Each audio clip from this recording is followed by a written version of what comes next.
Doomdooma railway ষ্টেচনত চাঞ্চল্য চিপজৰি লৈ থকা অৱস্থাত উদ্ধাৰ মৃতদেহ আৰু মৃতদেহটো ডুমডুমাৰ বাবুলাল মিত্তালৰ বুলি জানিব পৰা গৈছে।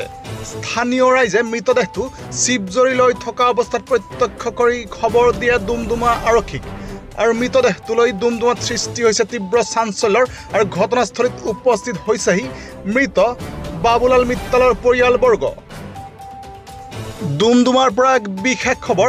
ডুমডুমা ৰেলৱে ষ্টেচনত তীব্ৰ চাঞ্চল্য আৰু ডুমডুমা ৰেলৱে ষ্টেচনত আজি উদ্ধাৰ হৈছে চিপজৰি লৈ থকা অৱস্থাত এটি মৃতদেহ আৰু মৃতদেহটো ডুমডুমাৰ বাবুলাল মিত্তালৰ বুলি জানিব পৰা গৈছে আৰু স্থানীয় ৰাইজে প্ৰায় 58 বছৰীয়া বাবুলাল মিত্তালৰ মৃতদেহটো চিপজৰি লৈ থকা অৱস্থাত প্ৰত্যক্ষ কৰি খবৰ দিয়ে ডুমডুমা আৰক্ষীক আৰু এইলৈ সমগ্ৰ ডুমডুমাতেই সৃষ্টি হৈছে তীব্ৰ চাঞ্চল্যৰ আৰু ঘটনাস্থলীত ইতিমধ্যে উপস্থিত হৈছে সেই বাবুলাল মিত্তালৰ পৰিয়ালবৰ্গ আৰু লগতে ঘটনাস্থলীত উপস্থিত হৈছে ডুমডুমা আৰক্ষী আৰু আৰম্ভ কৰিছে সবিশেষ তদন্ত।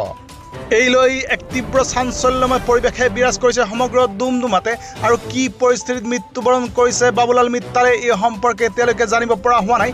হয়তো বাবুলাল মিত্তালৰ মৃতদেহটোৰ মৰণোত্তৰ পৰীক্ষাৰ পিছতহে পোহৰলৈ আহিব সমগ্ৰ ঘটনাৰ ৰহস্য।